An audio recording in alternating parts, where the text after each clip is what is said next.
নমস্কার বন্ধুরা, আজকের আমি আপনাদের সঙ্গে শেয়ার করে নেব দারুণ মুচমুচে বেগুন ভাজার রেসিপি।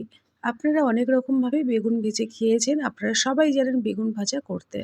তবে আমার মতো করে একবার হলেও বানিয়ে দেখতে পারেন, স্বাদ মুখে লেগে থাকবে। এইভাবে বেগুন ভাজা করলে ভাত, রুটি, পরোটা, লুচি সব কিছুর সাথে খেতে বেশ ভালো লাগে। রেসিপিটি তৈরি করার জন্য আমি এখানে নিয়েছি দুটো ছোট আর বড় মিলিয়ে মাকড়াই বেগুন। এই বেগুনটা আমরা বিশেষ করে শীতকালে পেয়ে থাকি। আপনারা নিজেদের মতো যে কোনো ধরনের বেগুন দিয়ে ভাজাটি করতে পারেন। এবারে বেগুনের বোটার অংশটাকে কেটে বাদ দিয়ে আমি এখানে গোল গোল করে কেটে নেব। খুব একটা মোটা রাখবো না, একদম পাতলাও করব না, মাঝারি একটা সাইজ করে কেটে নিতে হবে। এই বেগুনটা অন্যান্য বেগুনের তুলনায় বেশ ভালো নরম হয়, খেতে কিন্তু আর বেশ ভালোই লাগে। এই দেখুন, আমি এখানে একটা বেগুন দিয়ে মোট 5 টুকরো করে নিয়েছি। একই রকমভাবে সমস্ত বেগুনগুলোকে আমি কেটে আর রেডি করে নেব।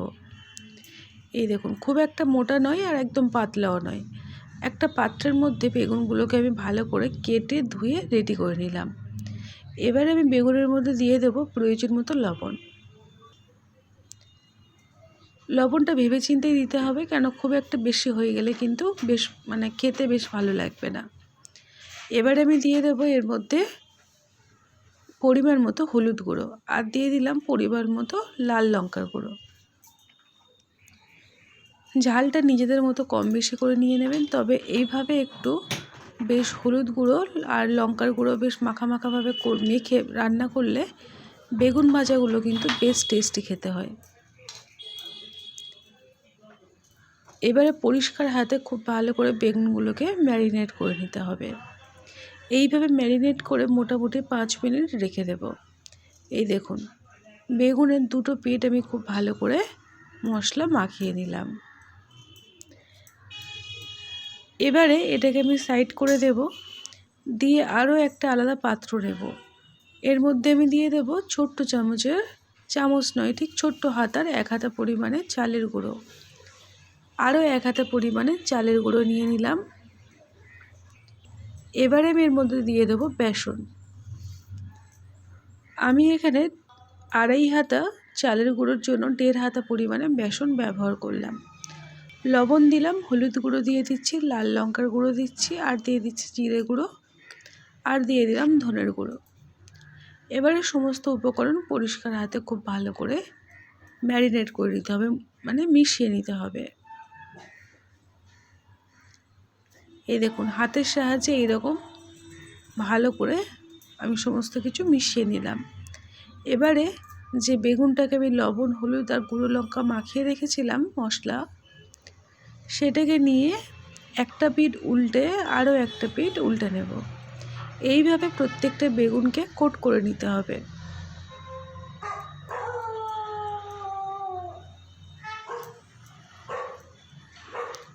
দেখুন, প্রত্যেকটা বেগুন আমি একই রকমভাবে কোট করে নিয়েছি। নিজের সুবিধার জন্য বাকি বেগুনগুলো আমি দেখুন একই রকমভাবে কোট করে রেডি করে নেব। রেসিপিটি প্রথম থেকে শেষ পর্যন্ত দেখে যদি একটুকু ভালো লেগে থাকে তাহলে একটা লাইক আর আপনার মতামত জানিয়ে আমার পাশে থাকবেন।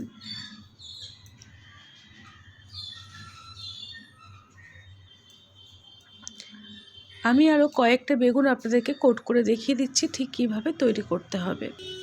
এই দেখুন, একই রকমভাবে আমি সমস্ত বেগুনগুলো কোট করে নিলাম। এইভাবে 5টা মিনিট রেখে দিতে হবে। তারপরে আমি একটা কড়াই গ্যাসের উনানে বসিয়ে দেব, আর তার মধ্যে দিয়ে দেব রিফাইন তেল। আপনারা এই রান্নাটা যে কোনো ধরনের তেল দিয়ে করতে পারেন। তেলটাকে হাই হিটে প্রথমে গরম করে নিতে হবে। তারপরে একে একে বেগুনগুলোকে এর মধ্যে দিয়ে দেব।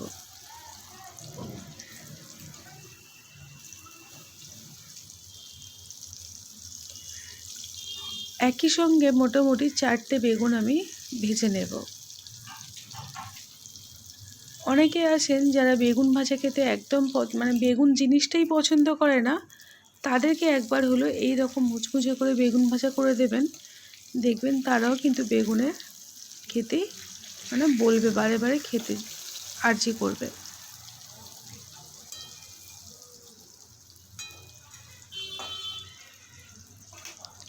একটা পিঠ আবার ভাজা হয়ে গেছে, উল্টে দিয়েছিলাম। আরও একটা পিঠ আমি একই রকমভাবে ভেজে তুলে নেব।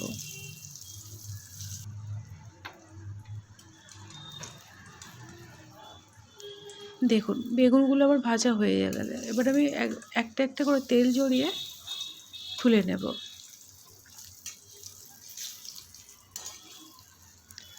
বেগুন আপনারা অনেক রকমভাবে ভেজে খেয়েছেন, তবে এই রকম পদ্ধতিতে একবার হলেও ভেজে দেখতে পারেন। স্বাদ মুখে লেগে থাকার মতো বেগুন ভাজা তৈরি হবে, একদম খাস্তা আর মুচমুচে তৈরি হয়। এবারে কড়াইতে যে পরিমাণে তেল রয়েছে তার মধ্যে আমি দিয়ে দেব আর একটু তেল দিয়ে খুব ভালো করে বেগুনগুলোকে উল্টে পাল্টে ভেজে নেব। এই দেখুন বেগুনের ভিতরের অংশটা কত সুন্দর করে নরম হয়েছে। এবারে আমি এগুলো একই রকমভাবে তেল ঝরিয়ে তুলে নিচ্ছি। রেসিপিটি প্রথম থেকে শেষ পর্যন্ত দেখে যদি একটুকু ভালো লেগে থাকে তাহলে আপনার লাইক, আপনার মতামত জানিয়ে আমার পাশে থাকবেন। এই দেখুন একটা পাত্রের মধ্যে আমি গরম গরম সার্ভ করে দিলাম। আজকের বেগুন ভাজার রেসিপিটি আপনাদের কেমন লাগলো সেটা কিন্তু জানাতে একদম ভুলবেন না। আবারও আসছি নানা রকম নিত্য নতুন ঘরোয়া রেসিপি নিয়ে। তার মধ্যে সবাই ভালো থাকবেন। টাটা।